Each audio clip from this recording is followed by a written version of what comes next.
Hi guys, இன்றைக்கி நாங்கள் எங்கே வந்திருக்கோன்னு பார்க்குறீங்களா? பாருங்கள், பார்த்தாலே உங்களுக்கு தெரிஞ்சிடும் எங்கே வந்திருக்கோன்னு. இந்த இடத்த பார்த்தாலே நீங்கள் கண்டுபிடிச்சிருப்பீங்க. எஸ், நாங்கள் உவரி கோயிலுக்கு தான் வந்திருக்கோம். எம்பெருமான் ஈசன் ஒவ்வொரு சுயம்புலிங்க சுவாமி கோயிலுக்கு வந்திருக்கோம். அப்படி கடற்கரை காட்டுங்க. அப்படிதான் பார்த்தீங்களா? ஃபஸ்ட்டு கடலில் போய் நல்லா கால் நினச்சிட்டு ரெண்டாவதாக கோயிலில் போய் அர்ச்சனை போடணுன்றதுனால ஃபஸ்ட்டு கடற்கரைக்கு வந்துட்டோம் கைஸ். கடற்கரையில் நல்லா ஆட்டம் போட்டு முடித்ததுக்கப்புறமா முதற்கடவுள் ஆகிய விநாயகரை கும்பிட்றதுக்காக வந்தோம்.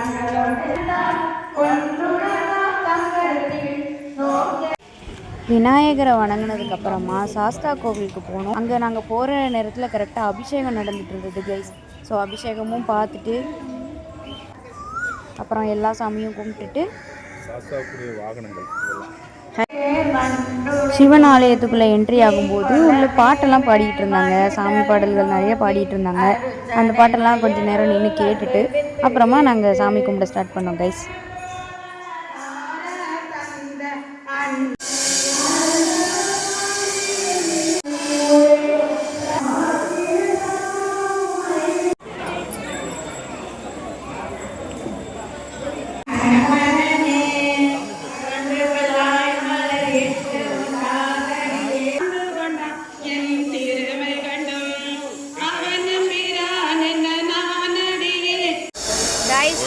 கோயில் போயிட்டு அர்ச்சனைலாம் பண்ணியாச்சு. சாமி பேரில் அர்ச்சனை பண்ணி இப்போ தான் வெளியே வந்து நிற்கிறோம். ஆமாம், நம்ம ட்ரெஸ் சேஞ்ச் பண்ணணும்ல, கடவுளோட பிளெஸிங் வாங்கியாச்சு. ஆமாம்.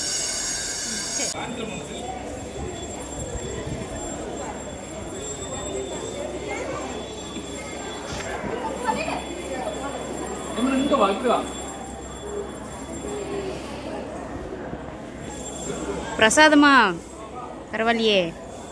ஆமாம், சாமி கும்பிட்டு நல்லா பிரசாதமும் வாங்கி சாப்பிட்டாச்சு கைஸ். இதுதான் எங்கள் உவரி கோயிலில் கெட்டுற கோபுரம் கைஸ். இது 10 வருஷத்துக்கு முன்னாடியே ஆரம்பித்த ஒர்க்கு. 10 இயர்ஸில் இவ்வளோ ஒர்க் கம்ப்ளீட் பண்ணியிருக்காங்க. இன்னும் எத்தனை இயரில் கம்ப்ளீட் பண்ணுவாங்கன்னு தெரில. பட் இதுதான் கோபுரம், மண்டபம். எனக்கும் பேல்பூரி.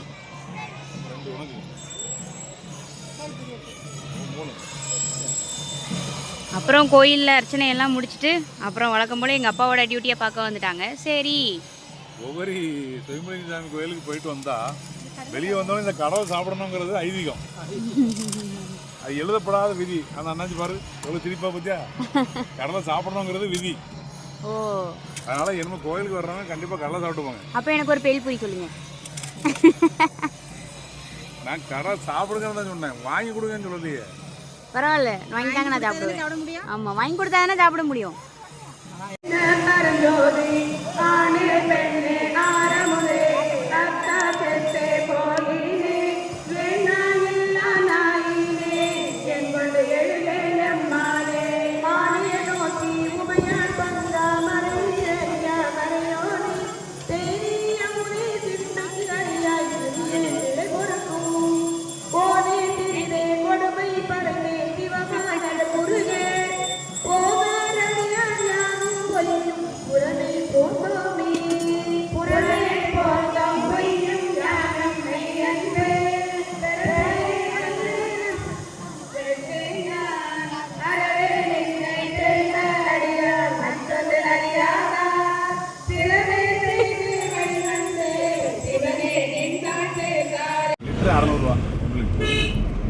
கைஸ், இப்போ பார்த்தீங்கன்னா வீட்டுக்கு கிளம்பிட்டோம். அதாவது வீட்டில் இருக்கு. நான் அந்த சிவன் கோயிலுக்கு வந்துட்டு போனாலே ஒரு மன நிம்மதி, ஒரு திருப்தி எல்லாமே கிடைக்குது. அப்படி தானேம்மா? பாருங்க எவ்வளோ திருப்தியாக உட்காந்து பானிபூரி சாப்பிட்டுட்டு இருக்காங்க. அம்மா பாருங்க எவ்வளோ நிம்மதியாக உட்காந்து பானிபூரி சாப்பிட்டுட்டு இருக்காங்க, அதுவும் ஃப்ரெண்ட் சீட்டில். பேல்பூரியா? சரி, தெரியாமல் தப்பாக சொல்கிறேன். பாருங்க இப்போ இன்னைக்கு சிவனை தரிசித்து வந்ததுல உங்களோட அனுபவம் எப்படி? எனக்கு சிவன் தரிசனத்தில் என்னைக்குமே அனுபவம் வந்து எனக்கு பெஸ்ட் அனுபவம் தான். அதில் முன்ன பின்னங்கிற பேச்சுக்கே வழி இல்லை சிவனை பொறுத்தவரையில். ஏன்னா அவரோட அனுமதி இருந்தால் தான் கோயிலுக்கே வர முடியும். அப்புறம் இதில் பெஸ்ட்டுன்னு என்ன இருக்குது? அவர் கோயிலுக்கு வர்றதே பெஸ்ட்டு தானே. பார்த்தீங்கன்னா ஃபுல்லாக மழை பெஞ்சு தண்ணியாக இருக்குது கைஸ். நேற்று எங்கள் ஊரில் சரியான மழை, எங்கள் வீடியோவில் பார்த்துருப்பீங்க. ஆமாம். ஸோ அந்த மழை பெஞ்சு ஃபுல்லாக தண்ணியாகவும் இருக்குது அண்ட் கிளைமேட்டும் ரொம்ப சூப்பராக இருக்குது கைஸ். வெளியில் வந்தால் புழுங்குது, வெளியில் வந்தால் குளிருது, உள்ளே வந்தால் புழுங்குது. ஓகே கைஸ், இன்னைக்கான vlog முடிஞ்சது. அடுத்தடுத்து நெக்ஸ்ட் நாங்கள் என்ன பண்ணுறோங்கிறத வீடியோவில் அப்லோட் பண்ணுறேன். நம்ம சேனலை சப்ஸ்கிரைப் பண்ணி வச்சுக்கோங்க. வீடியோஸ் பிடிச்சிருந்தா லைக் பண்ணுங்கள். Bye guys. பை சொல்லு தீக்ஷா. சரி, மேடம் சாப்பிட்றதுல கொஞ்சம் இன்ட்ரெஸ்டாக இருக்காங்க. Bye guys.